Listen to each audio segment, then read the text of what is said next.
Welcome to TORAH Talk.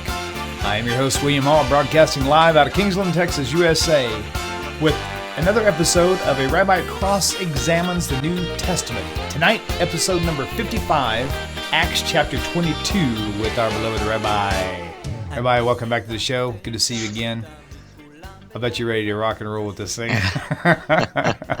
Oh man, I know I am. I know the people are too. But it's been fun though. This whole season has really been a lot of fun. I know I've just been enjoying life with the family, and you know. Anyway, it's fun both places, you know. But I'm just glad you're back. Glad we're back. So yeah, I hope everyone had a great Hanukkah. We're just now in the afterglow. Yes, indeed. This is the afterglow. Indeed. So you were pretty busy with Hanukkah, yes, as usual? Yeah, I was busy with Hanukkah, and I gave 3 big lectures on the 24th and the 25th of December. Wow. Which was actually the first day of Hanukkah. Christmas party? I mean, Hanukkah party? I was joking. Well, I don't know about other cities, but in Toronto, nothing happens on the 25th of December. It's like a very wow. There's not the only thing that Jewish people have to do is go eat Chinese food, and I don't know if we have. I think culture. That's wonderful. Well, it's like there's nothing that happens in the city, and right. I think actually the only Chinese restaurant we had closed up a few years ago. So we've had a tradition at Jews for Judaism to always do some educational programs on December 24th in the evening and 25th in the daytime, just to provide people with something to do. So I think I bit off more than I could chew this year, because I gave one lecture on the Trinity, and one lecture on whether Jesus is in the Talmud, and one lecture on Daniel chapter 9. Oh, please tag me on those videos on Facebook. I'm serious. I would love to see those. I'm not sure I'm going to post them. Oh, really? Oh, well, then email me the actual. I want to watch it. Come on. You know, I got to have some privileges here. Oh, my gosh. Well, I have to go back. You know, I remember I saw years ago a postcard, and they had a family that had just gone on vacation, and they came back, and their friends asked them, "Well, how was your vacation?" And the guy says, "Well, I don't know. I haven't seen the pictures yet." So I have to see how these videos they came out, then I'll decide. Oh my gosh, that's hilarious. Okay, well, cool. Well, okay, so tonight we're kicking off with Acts 22, episode 55. And wow. I'm ready to rumble. We've made it a long ways, that's for sure. Yeah, we're chugging along in the book of Acts, and we'll be done one of these days. Yeah. 2 weeks ago, when we did chapter 21, so there was a lot happening there.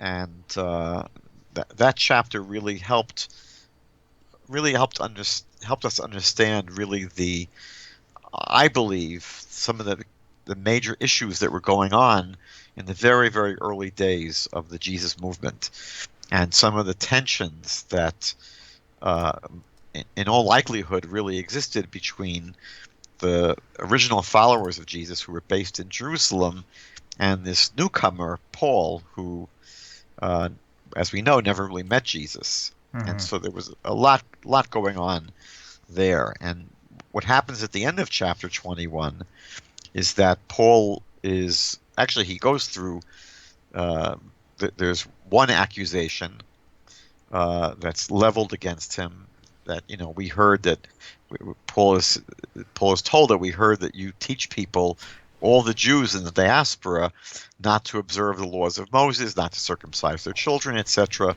And so the leadership, James, and the leadership of the movement, devise basically it's a test.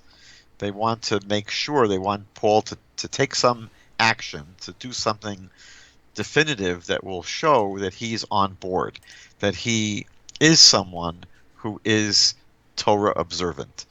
And they ask him to sponsor the sacrifices of these men that had gone through a period of being Nazarites. They had abstained for a period of time from wine and from cutting their hair and from being in contact with the dead.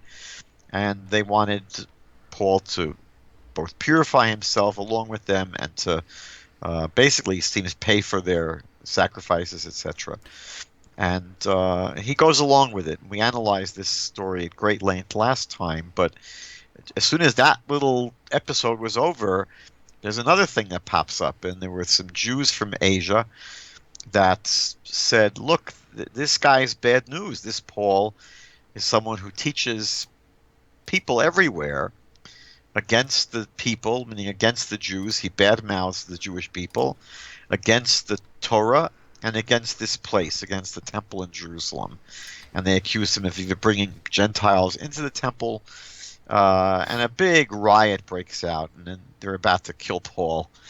And we're told that he was basically saved by a Roman commander. Right.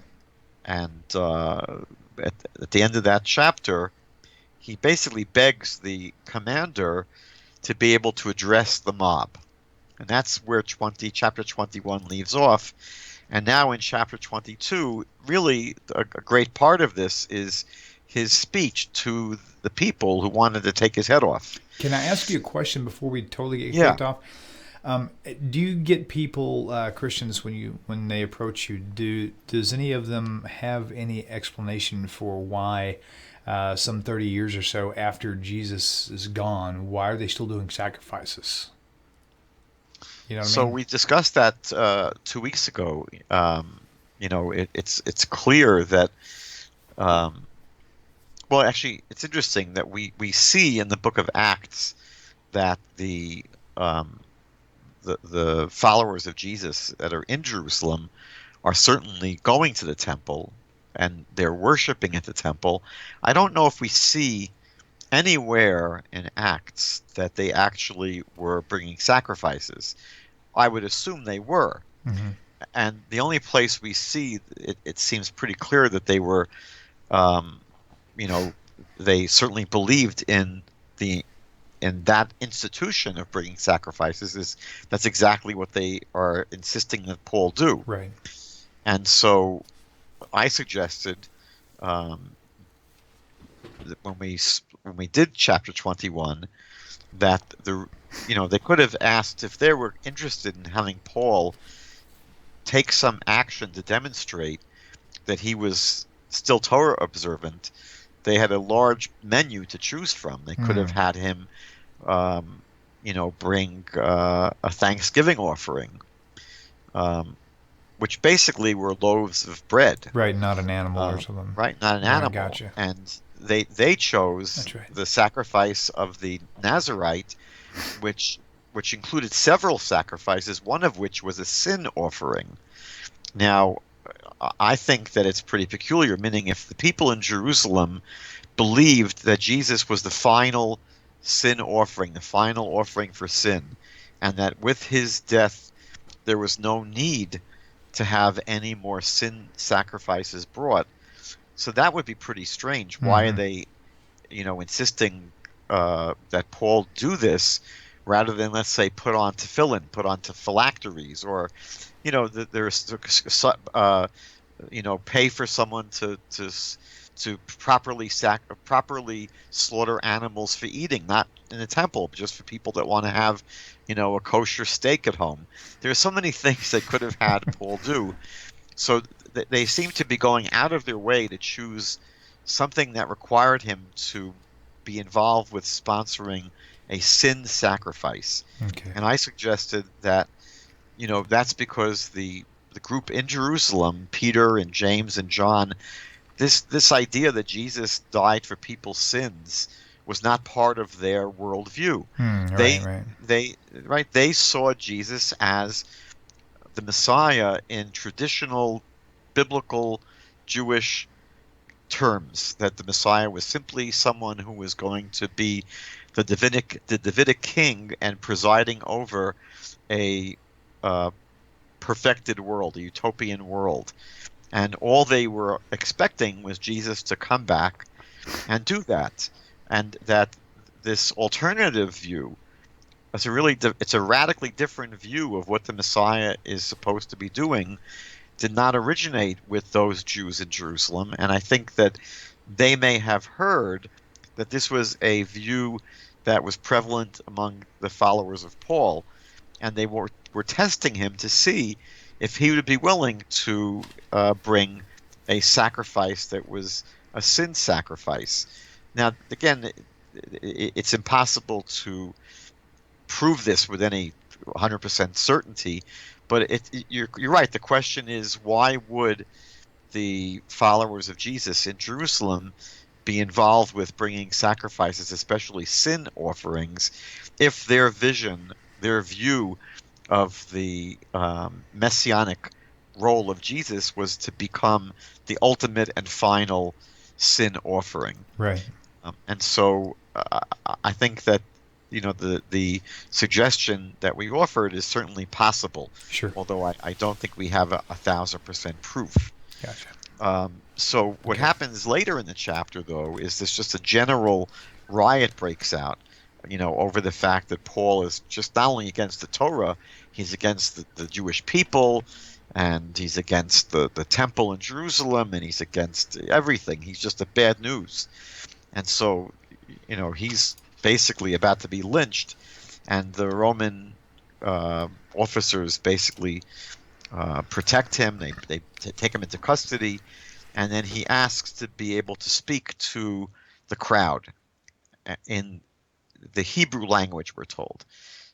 He speaks to them, we're told here in chapter 22, verse 2, in the Hebrew language.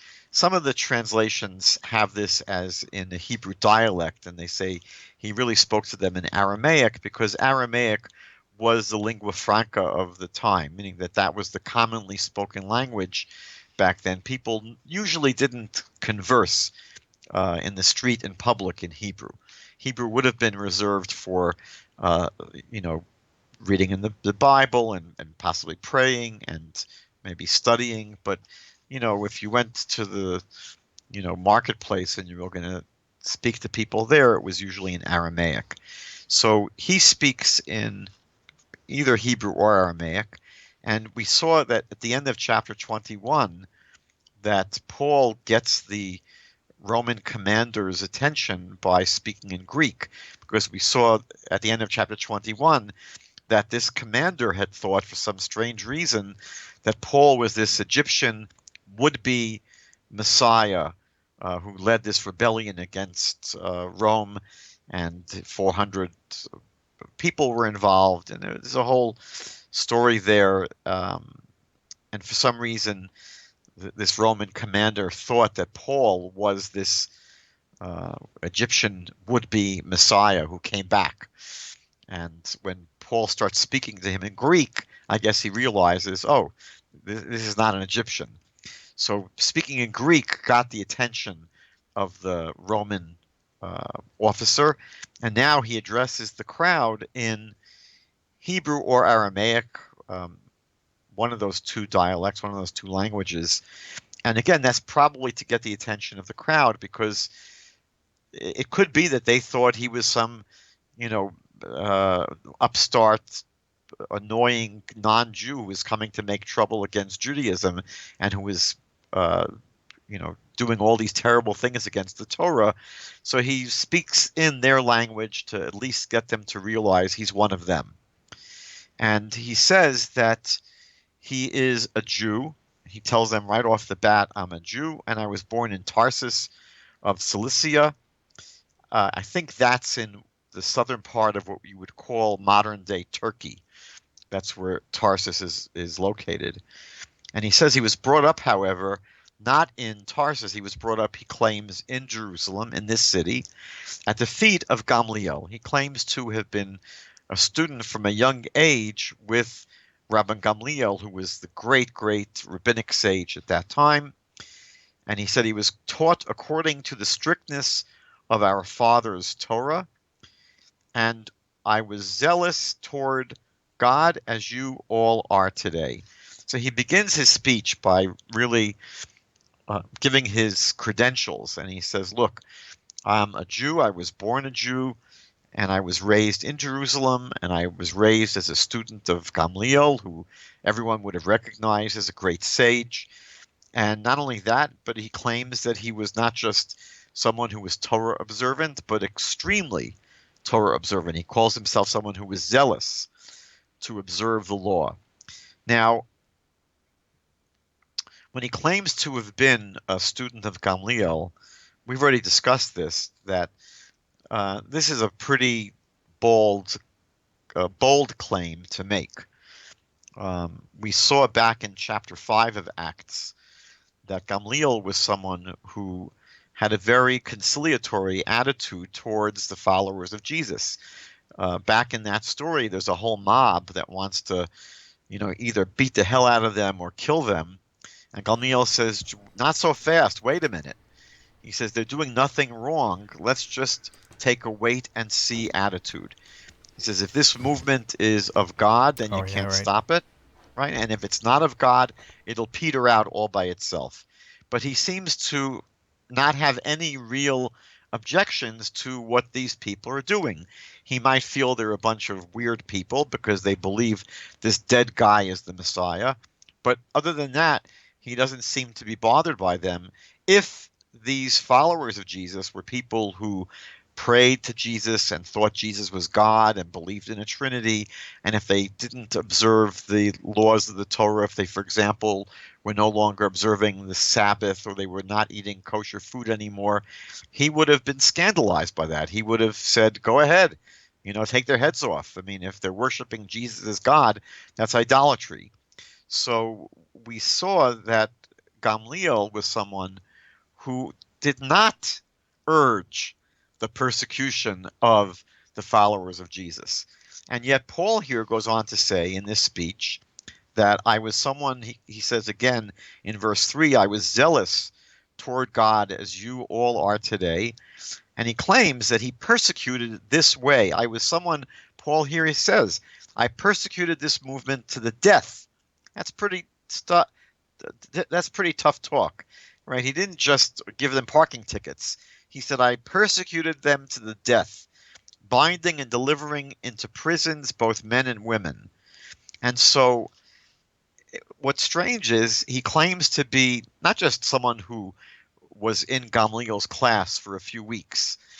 He says that he was raised. He was someone who grew up really as a student at the feet of Gamaliel. He seems to be claiming a very close association and attachment with Gamaliel. And yet here we see a very, very tremendous gap and a tremendous difference between them in terms of how they would see themselves treating the early followers of Jesus. Gamaliel said, leave them alone, just don't bother them. And Paul is going around trying to kill them, put them in prison.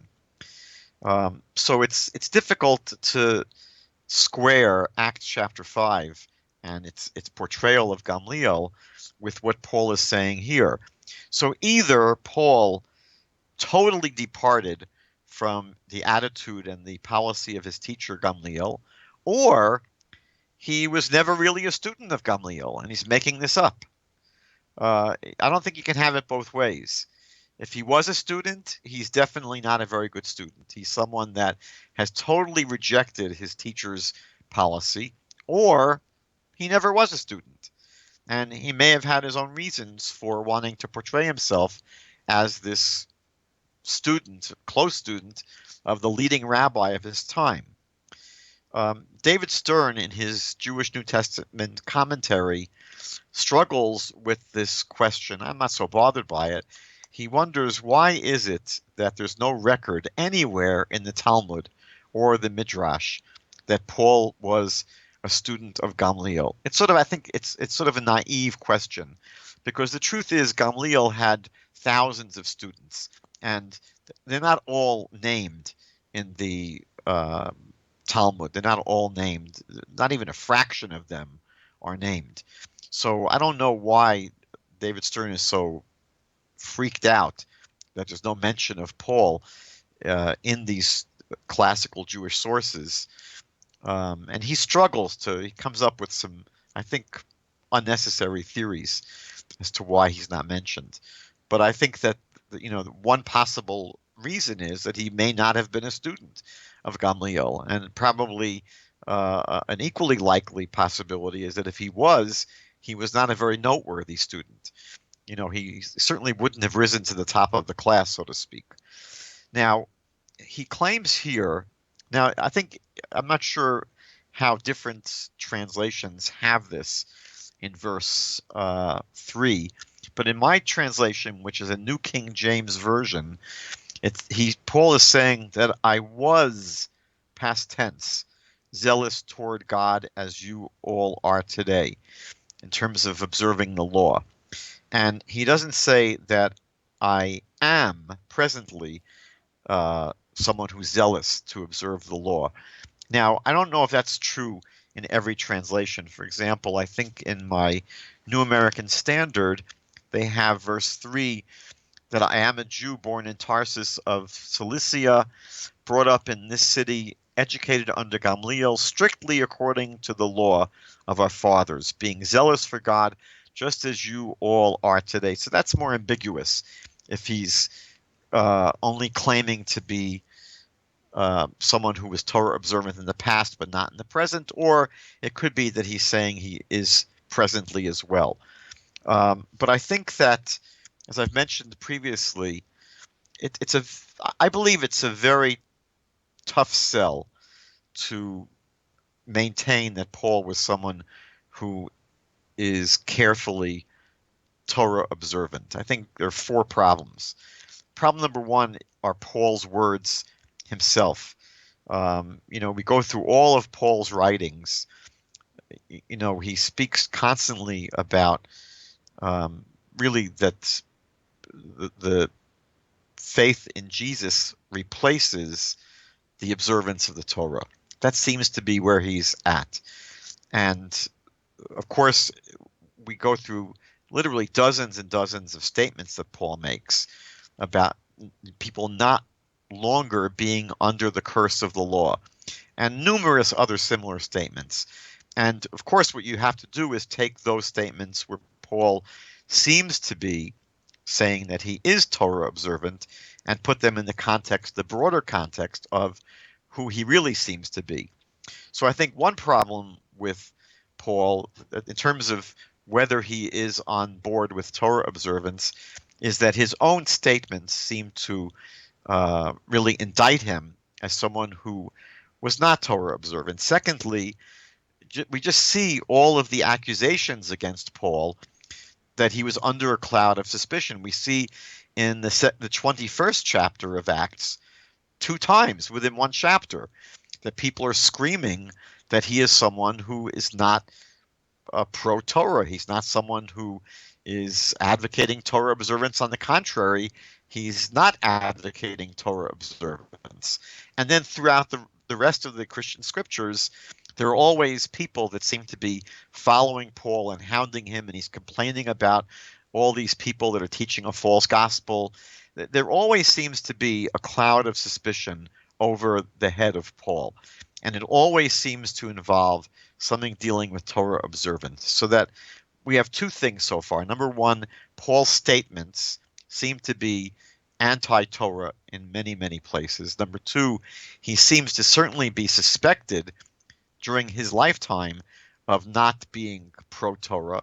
Number 3, we just, as I've mentioned, look at the behavior of those who follow him. We don't see any of the followers of Paul living lives that are Torah observant at all. And worse than that, not only are his followers not Torah observant, but we know this, they persecute other followers of Jesus who are Jewish and who want to maintain observance of the Torah. They are persecuted by the followers of Paul. And the 4th problem is that we know that in the 2nd century, the early church fathers like Saint Irenaeus and Justin Martyr and others write about the Jewish Christians, the Jewish believers in Jesus, like the Nazarenes and the Ebionites in the 2nd century, and they regarded Paul as an apostate because he was not Torah observant.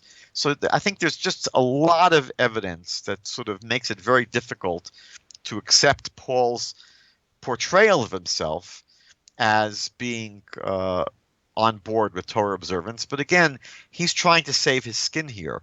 And as I mentioned last time we met, he's someone who has a philosophy in life that you do what it takes, and the ends justify the means. And if he's got to sell himself or try to sell himself as Torah observant, he'll bring sacrifices if they want him to. He'll make this kind of speech if he has to. But I don't think that the real Paul would line up with this. Right. Now, what's really strange about this speech is he goes on to say after this confession that I persecuted the way, meaning the followers of Jesus, to the death, and I threw them into prison. But he speaks about doing this really at the behest of the high priest. He says in verse 5 that this is all borne witness to by the high priest and all the council of the elders, that he received letters that he should bring the followers of Jesus back in chains and to be punished. So they should be punished. This is another question. We know that the high priests were almost invariably from the Sadducean movement. They weren't usually Pharisees. It was a very corrupt high priesthood. These are people that usually were able to purchase their office from the Romans. The office was really sold to the highest bidder. And the Sadducees were bitter enemies of the Pharisees. So if Paul is trying to pass himself off here as a Pharisee, the student of Gamaliel, the greatest Pharisee, what is he doing collaborating with the high priest who was a Sadducee? And we know that the Sadducees, of any group of Jews back then who might have been collaborators with the Romans, it would have been the Sadducees. The Sadducees had the most to lose, in a sense, by having a messianic rebellion against the Romans. The Sadducees would have, they were invested in preserving the world order, the order of the society that they were in. They weren't looking to see the society overturned. And so we know that the Sadducees in many ways were collaborators with the Romans. And so the high priest certainly would have been someone very interested in rounding up any people that were part of the Jesus movement and either killing them or throwing them into jail or persecuting them. But it was not something that the Pharisees would have been interested in doing. We know that there are stories in the Christian scriptures of Pharisees that try to save Jesus, and Jesus says that his students should follow all the teachings of the Pharisees. So it sort of makes it more difficult to accept Paul's portrait of who he is when it's such a confused and garbled portrait. That he's claiming to be this follower of Gamaliel, also tied into the high priest.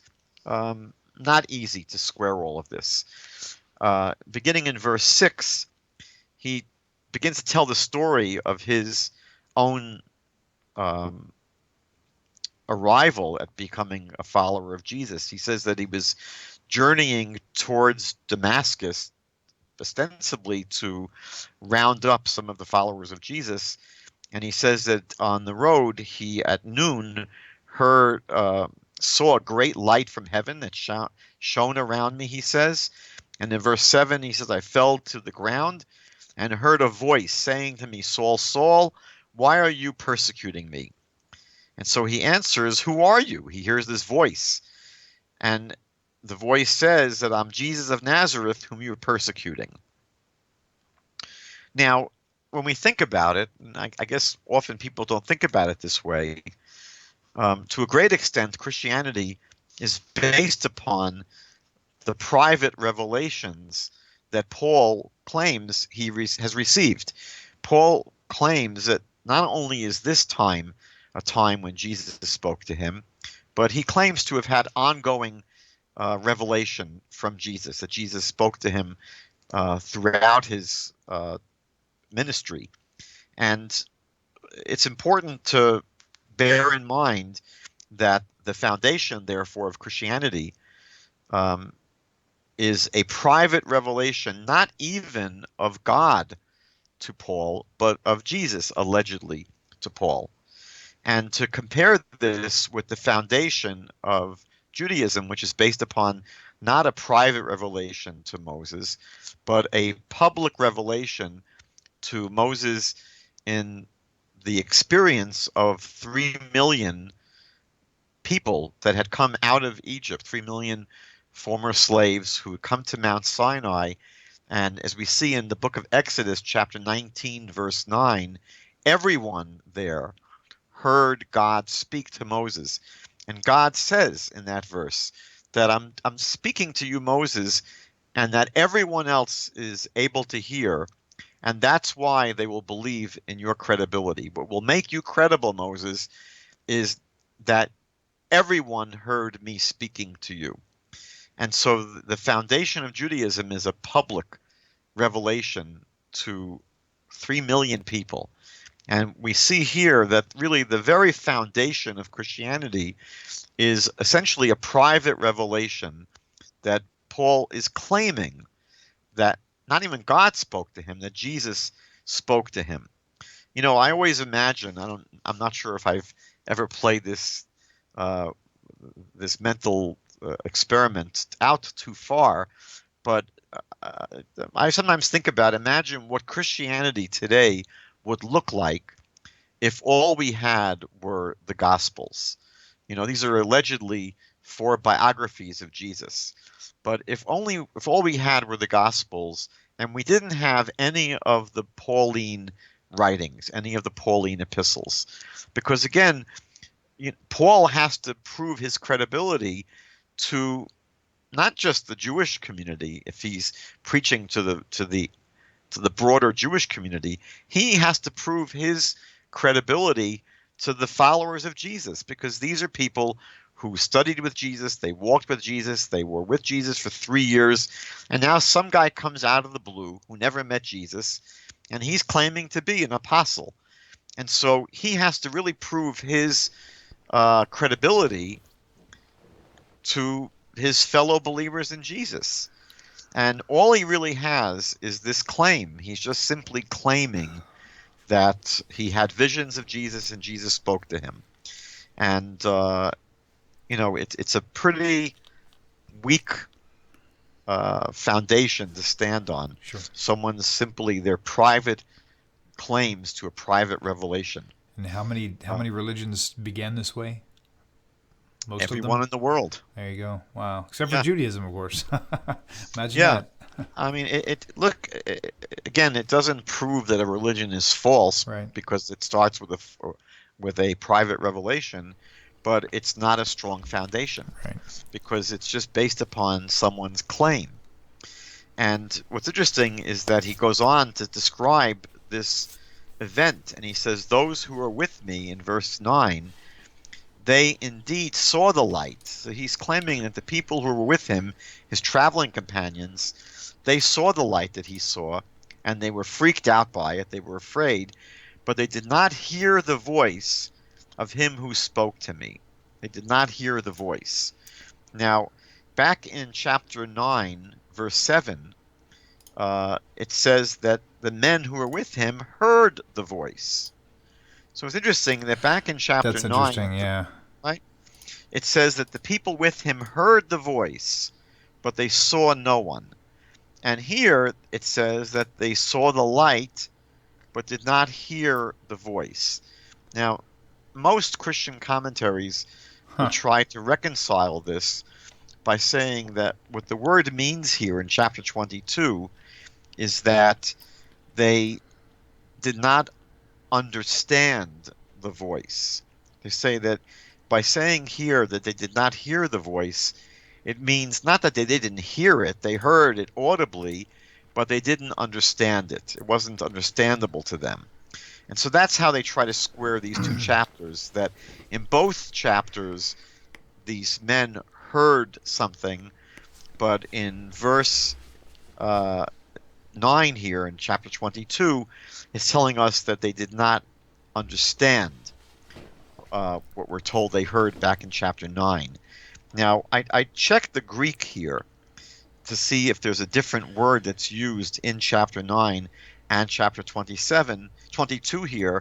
The root word here in Greek, don't ask me to pronounce it, but if anyone wants to look it up, it's in Strong's, it's number 191 in the Strong's Exhaustive Concordance. And it's the same exact Greek word. So I don't know why it would change its meaning from chapter 9 to chapter 22, but it does present a little bit of a inconsistency, and we'll see when we get to chapter 26, it even gets a little bit more complicated. Now, I wanted to ask a few more questions about this story that Paul has just told. The question is, why does Paul listen to this voice? Paul basically, again, when we think about it, he claims to be someone who is incredibly strongly opposed to the Jesus movement. Right. He was someone who was so opposed that he chased people down to the death and to throw them in prison.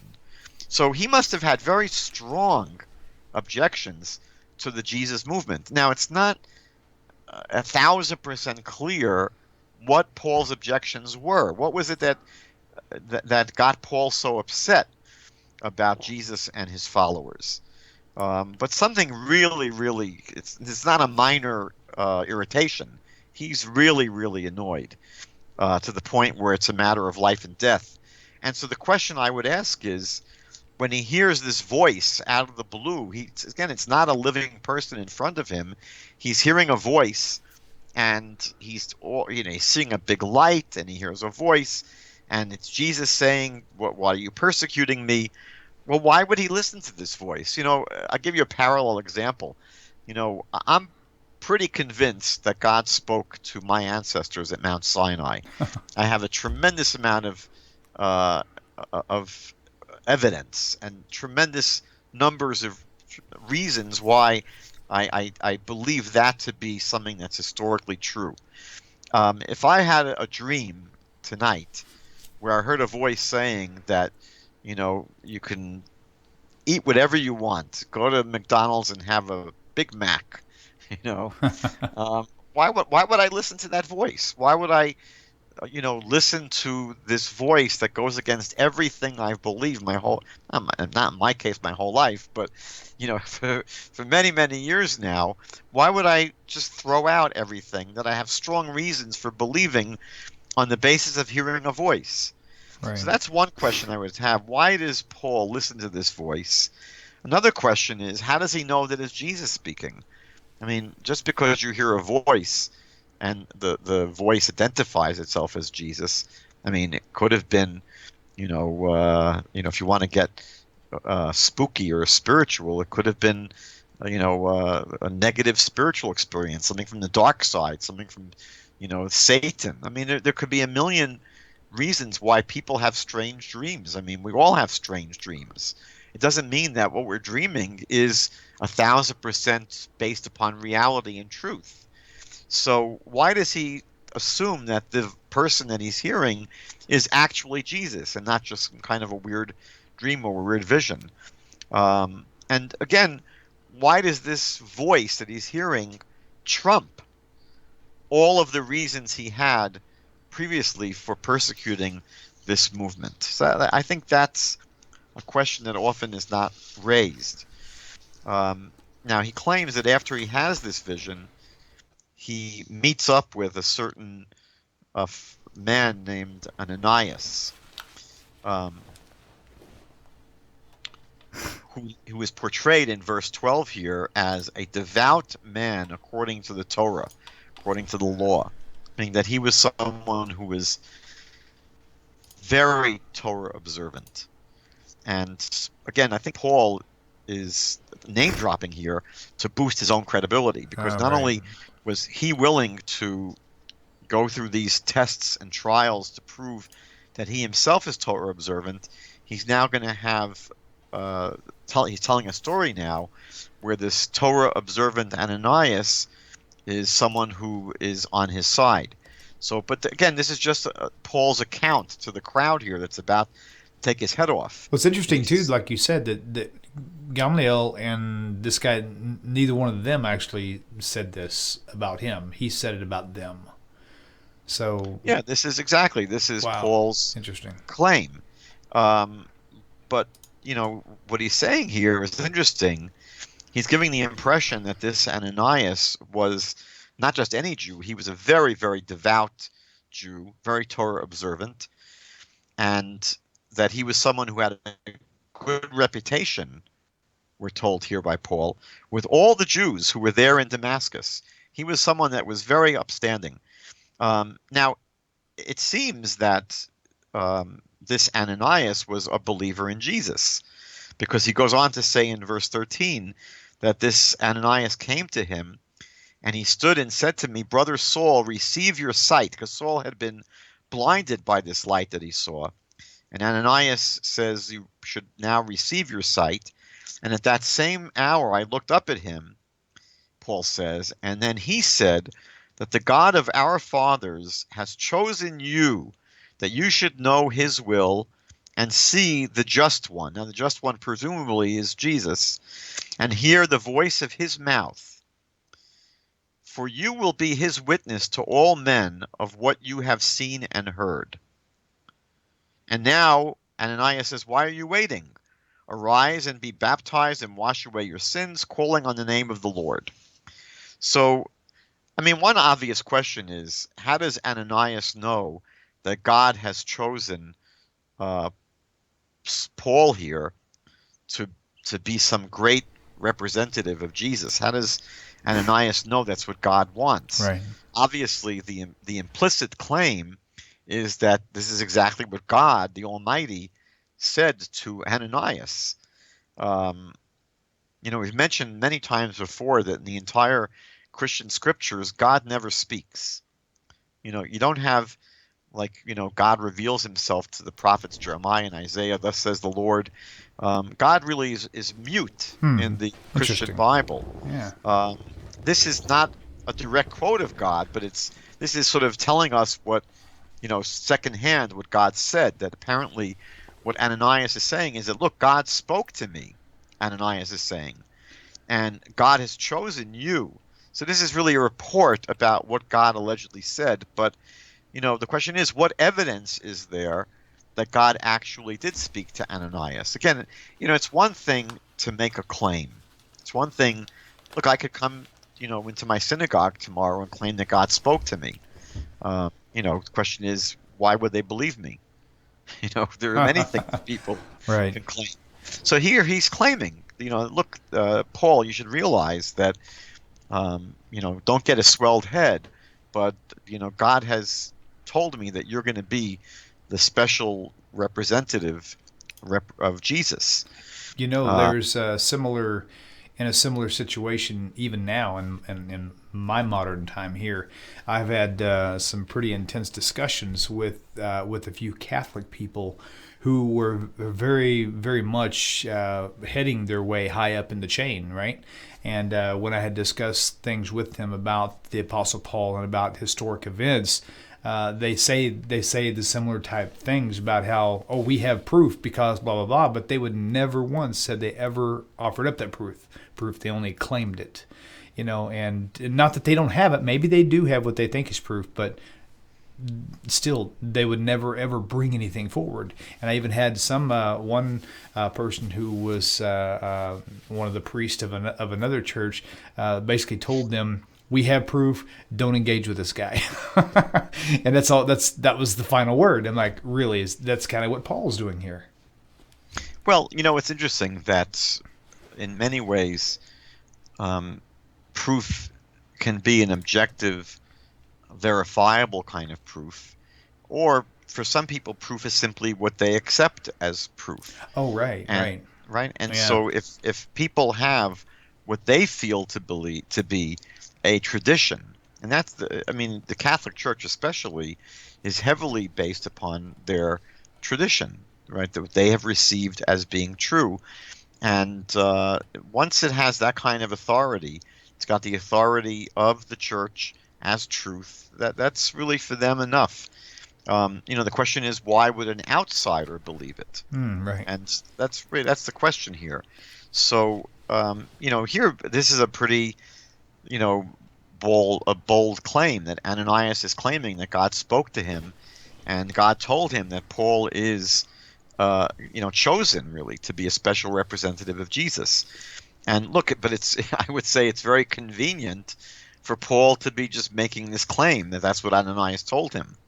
It just seems to be a lot of hearsay and a lot of claiming, not much solid evidence. Wow. And the only question I had here was, if Ananias really did have this great stellar reputation with all the Jews in Damascus, that's what Paul says here.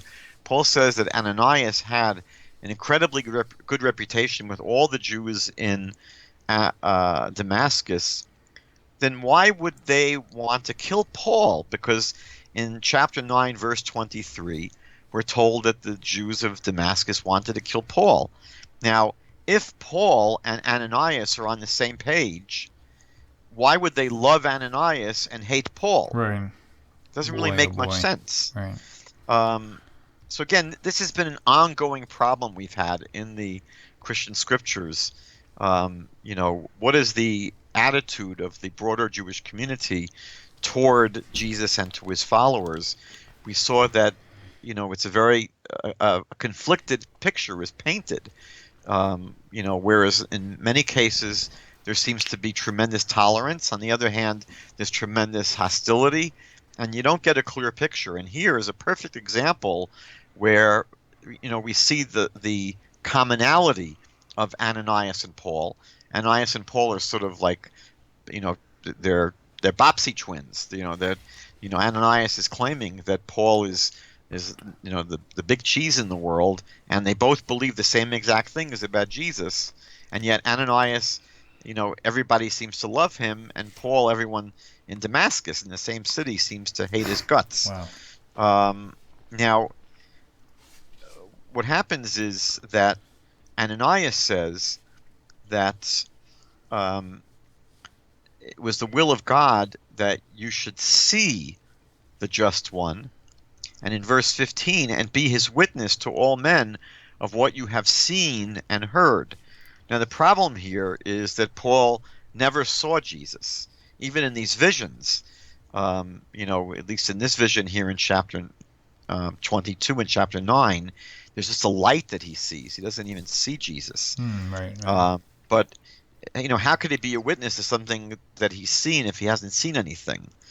So that's a bit of a problem. Wow. Now, he goes on to say that, and this is very strange, after Ananias tells him to, go get baptized, wash your sins away, in the very next breath, it says in verse 17, now it happened when I returned to Jerusalem and was praying in the temple that I was in a trance and saw him saying to me. Now, does that mean he actually saw Jesus or saw him only in a vision or a trance? It's not clear. But the transition in the story seems to be that he goes right from being baptized in Damascus to Jerusalem. What verse and are we yet, in, Rabbi? I'm sorry. So in verse 17 in the chapter. Yeah. Okay, I found it. Right? Gotcha. Thank you. So it's literally the very next breath he's baptized and he washes away his sins, and then he's the next scene of this play. He's in Jerusalem in the temple. But in the book of Galatians, chapter 1, verses 17 to 18, Paul says that after his conversion experience on the road to Damascus, Paul says, I didn't. He makes a point of it. I did not go to Jerusalem. And he says it wasn't for 3 years that he ended up going to Jerusalem. So it's a little confusing because you get this sense here. Now, some of the commentaries here say that this next verse 17, is 3 years later. But it certainly doesn't sound like that when you read this text. Now, the next passage I want to point out, I'm having tremendous difficulty with myself. And I didn't see any of the commentaries. I went through about 10 Christian commentaries. Didn't see anyone discussing this. But in verse 14, I'm sorry, in verse, no, we're past that already. In verse 18, and when Paul is having this vision, so Jesus says to him, "Make haste and get out of Jerusalem quickly. Get out of Dodge. For they will not receive your testimony concerning me." Now, who is Jesus referring to? When Jesus says, "Get out of Jerusalem, because they are not going to receive your testimony concerning me," it's not clear who they are. I think the they is the same they we hear nowadays when they say, they always say, if you take I-35. No, I'm just kidding. I have no clue. I never actually caught that. That's interesting. Well, there are two possibilities, right? It's Yeah. either the broader Jewish community, Right. like the normal broader Jewish community, That would make sense. Jesus is saying, look, they're not going to accept what you're going to say. Right, and that would make And sense. So get out of town. Mhm. Or it could mean that the apostles in Jerusalem are not going to accept the story that you're going to tell them about you having this conversion experience, and now you're a follower of Jesus. I mean, that it's not clear who the they is. Who's not going to receive Paul's testimony? Is it the broader Jewish community, or is it the Jewish church, the Jewish followers of Jesus, like James and Peter and John? And so what's fascinating is that Paul answers Jesus, right? Jesus says they're not going to accept you. They're not going to accept your testimony that I've chosen you. And so Paul says, "But Lord, they know that in every synagogue I imprisoned and beat those who believe on you." That confuses me too, for the synagogue reasons. And Christians in a synagogue doesn't make sense to me. I don't get that. Well, so there's two possibilities here. Okay. Right? So that let's say that that Jesus is saying that the broader Jewish community is not going to accept your testimony. So Paul says, why wouldn't they? I'm someone that was a big opponent of the Jesus movement. Maybe they'll see me as a star. Maybe they'll say, wow, he was on the right side of things.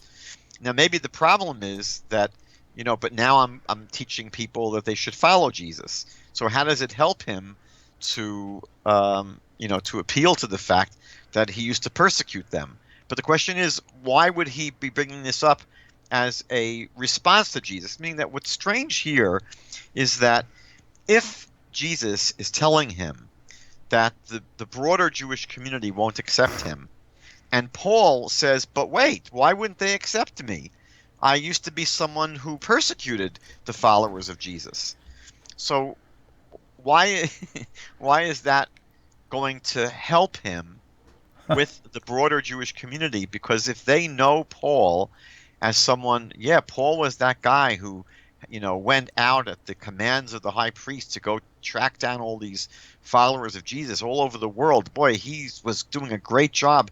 But now look what's going on with him. He's preaching in the name of Jesus. So it's hard to understand why Paul would raise this point as a response to Jesus. But there's another possibility. Maybe when Jesus says, get out of Jerusalem because they will not accept your testimony, Paul says that the concern is not about the broader Jewish community. Maybe the concern is about the Messianic community in Jerusalem. And Jesus is saying, look, they're not going to believe your report because they know who you are, right? You're this guy that used to run around trying to throw them into prison. And so Paul, again, says something weird. Why would this be a response for Paul to say, well, you're telling me, Jesus, that they're not going to accept my testimony? And Paul responds by saying, but they know that in every synagogue I used to imprison them and beat them up.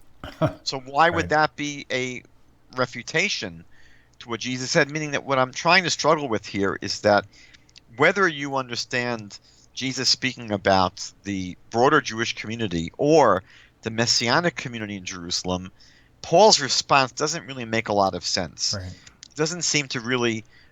Is he trying to say, um, yes, I agree with you, Jesus, and it's true. They're not going to believe in me because I used to try and imprison them and beat them up and kill them. That would be different. But it seems that Paul is really responding to Jesus and saying, yes, but they know.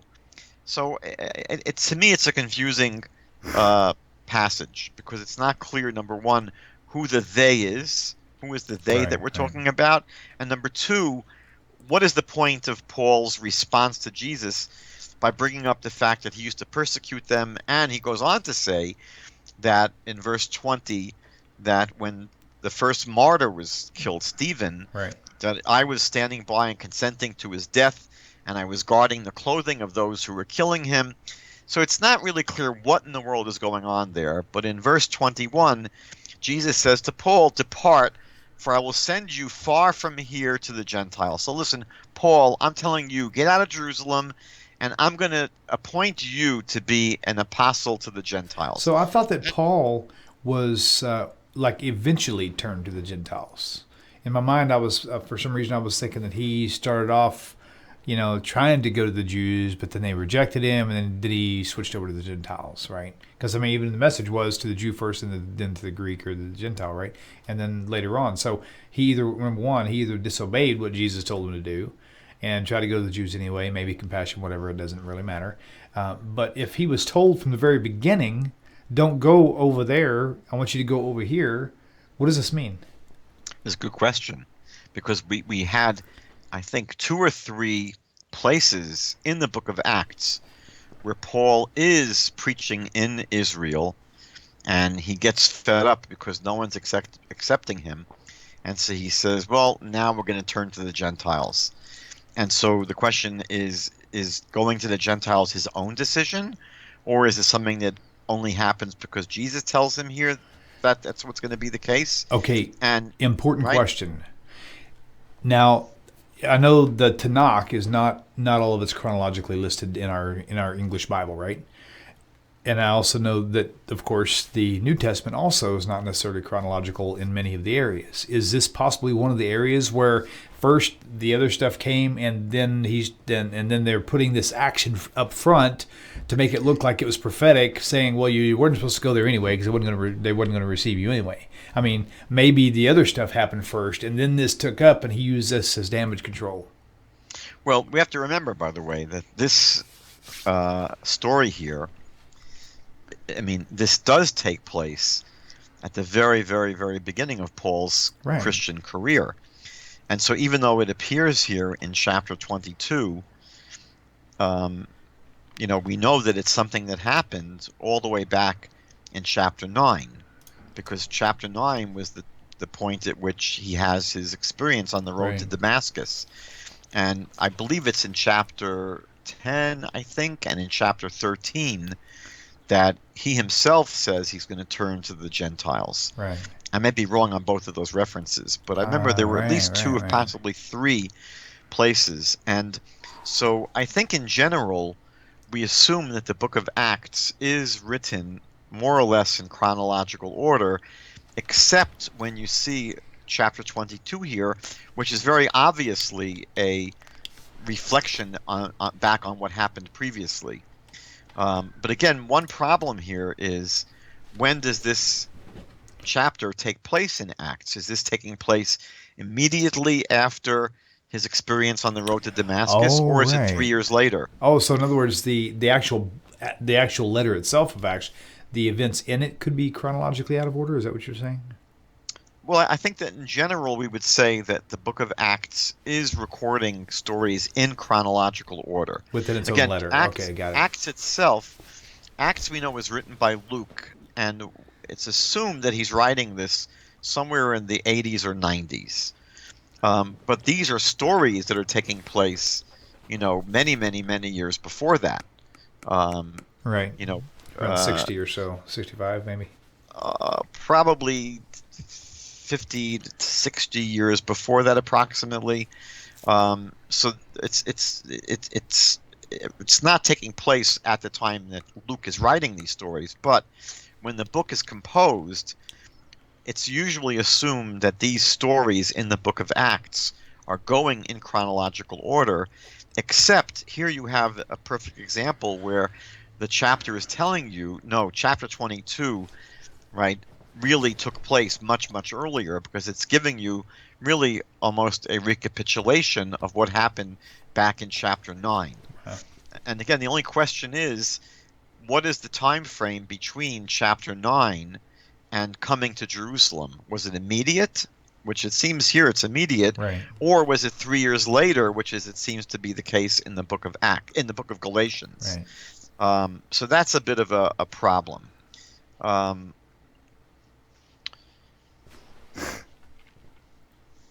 Let's just try and finish up if we could. Sure. This last part is really not that exciting for me, but actually, there's one little piece which is very interesting. So he basically he ends his speech.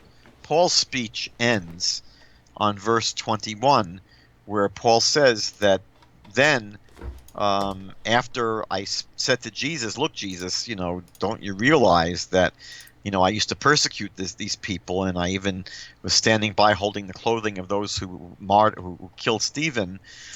Jesus says to me, according to Paul, well, then I'm going to send you away from here, away from the land of Israel, to the Gentiles. And at that point, in verse 22, the people in the crowd that were listening, because again, the Roman commander had saved Paul from this mob, and Paul wanted to address the mob, and he just finished giving this whole speech to the mob about who he is and his story. And then all of a sudden, after he says that Jesus told me to get out of Jerusalem and go to the Gentiles outside of Israel, it says, and they listened to him until this word, meaning until he mentioned this idea that Jesus told him to go to the Gentiles. And then they raised their voices and said, "Away with such a fellow from the earth, for he is not fit to live." Wow. So why all of a sudden are they so upset at this point? Is it that it was a buildup that everything he was saying was annoying them, and this last thing really got on their nerves? Or is it that nothing really bothered them until this last sentence, that Jesus sent him from Israel to preach to the Gentiles? And Rabbi, I have to throw this out there. I know we're running late, but please, if you don't mind, indulge me in this. If Jesus himself, the Son of God, told Paul, sorry, I'm trying not to smirk, and maybe I have no reason to, told Paul, I'm going to send you away from here to where the Gentiles are. How was it that there were so many Gentiles gathering in the synagogues on the Sabbath day in Jerusalem, like to hear him speak? Was it generally speaking? Is that kind of what was going on? Well, we know that there were some Gentiles in the synagogues outside of Israel. I don't know if we have a lot of evidence that in Israel itself there were large non-Jewish crowds. Right. Right. Okay. Right. Probably in Israel, when he was in the synagogues, they were probably almost all Jews. There may have been some Noachites, God-fearers, but probably it was really in the exile where you had large numbers of God-fearers among the Gentiles who would hang out in the back of synagogues. You would think there would have been a census at this important time to declare. Okay, shut up. Sorry. I don't know. But I'm imagining that the Gentiles in the synagogues were mostly outside of Israel. Got it. And so the question is, why is it that this crowd erupts now? And they basically want to take Paul's head off. Yeah, that's amazing. Wow. Enough's enough. So I was really, really shocked by how many Christian commentaries take the view that the tipping point, or meaning that maybe the whole problem, was that the Jewish people in Jerusalem were what got them upset was that Paul seemed to be implying that Gentiles could be saved without having to convert to Judaism. That he was going to go and preach to the Gentiles, that all they would have to do is call on the name of Jesus. Man. They'd have to basically believe in Jesus, and they would have the same eternal life that any pious Jew would have. And that's the last straw, or that in itself is what drove these people in the crowd crazy, and they wanted to kill Paul. Now, I mean, I saw this approach taken by John MacArthur in his commentary and in the New American Standard Study Bible and other study Bibles that I consulted. They seem to really just go back to the previous verse, right? That literally it was not until this word, when Jesus says to Paul, I'm going to send you to the Gentiles, that the crowd goes crazy. And obviously, when we understand the beliefs of Judaism, this was absurd, because from a Jewish point of view, Gentiles don't have to convert to Judaism in order to have eternal life, in order to be able to have a relationship with God. That was never a Jewish belief. We see from the book of Genesis that there were many people that were not Jewish. This is prior to the Torah, that knew God, that walked with God, that were righteous. We know that in Jewish teaching, rabbinic teaching, we're told that all righteous people of the nations of the world have a share in the world to come. There's no need for people to convert to Judaism. So the idea that the crowds would be incensed here because Paul was, claiming that Jesus sent him to preach to the Gentiles. And by the way, it never really even says in the previous verses what he would be preaching to the Gentiles. So the whole accusation that these commentaries make up is not even found in the book of Acts. It's not as if Paul is actually hearing from Jesus that, look, you're going to preach to the Gentiles that they can have eternal life and go to heaven just by believing in me. There's nothing about that that's said in the speech that Paul has just made. So the whole passage there is strange. Like, why would this sentence set them off so seriously? And then in verse 23, it's hard to understand what's going on, that the crowd cried out and tore off their clothing. Like they're all now, for some reason, they're tearing off I just had their a really clothing. bad imaginary picture. Okay. Yeah, I mean, it's like, what are they doing? And they threw dust into the air. It sounds like they're on some kind of a crazy drug and they're acting bizarre. So some of the commentaries say that they're getting ready to stone him. That, they want to, I guess, maybe it was cold in Jerusalem that day and they were wearing heavy outer coats and they wouldn't be able to get their pitching arm going at full strength to stone him if they had a coat on. So maybe they had to take their coats off. And the idea of throwing sand at him is maybe some kind of a appetizer before the main meal, that before they get the stones, he's going to get some dust at him. I mean, it's bizarre, because there's no information that this was done as a practice anywhere. So whatever he's trying to say here, it's obviously some expression about how bent out of shape the crowd was. And finally, the commander says in verse 24, ordered him to be brought into the barracks and said that he should be examined under scourging, that we're going to scourge Paul, we're going to basically whip him severely in order that he might know why they shouted so against him. So the barracks commander seems so concerned to find out, why is it that these Jews want to kill you, that we're going to basically torture you to find out. Wow.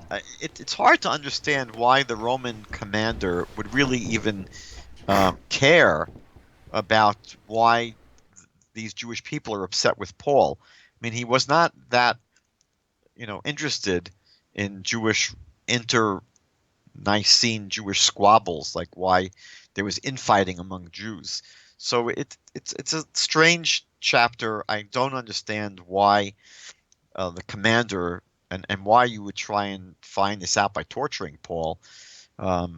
Anyway, what happens in the remainder of the chapter is that Paul gets out of this scourging because he claims to be a Roman citizen, and Roman citizens, you're not supposed to mess around with them unnecessarily. So he is not scourged at the end of the chapter, and then finally the chapter ends by saying that the Sanhedrin, or the chief Jewish leaders, were going to be consulted to find out, how they felt about this situation, why he was being accused by the Jews. So we'll pick up next time we meet by, I guess, examining or thinking more about why there was this ruckus against Paul, and that will be chapter 23. Well, this was definitely a quite stressful chapter with all this activity going on. Oh my! Stressful for you. What about for Paul? I know, that's what I was thinking. I mean, the guys are threatening to kill him, the ones he's trying to reach out to, and all this other stuff. Jeez, man, unbelievable. I see why now Jews don't proselytize. Rabbi, it's good to see you again. You knocked it out of the park as usual. Shalom, everybody. It's good to see y'all. Tune in next time, same place with Rabbi Michael, the man Skobac. Shalom, shalom. Great week. Take care, everybody. You too, Rabbi. Love you, man. חשוב והכרחי להיות ביחד, איפוק זו העוצמה, ויתור זו הגדולה, השאיפה והכמיהה.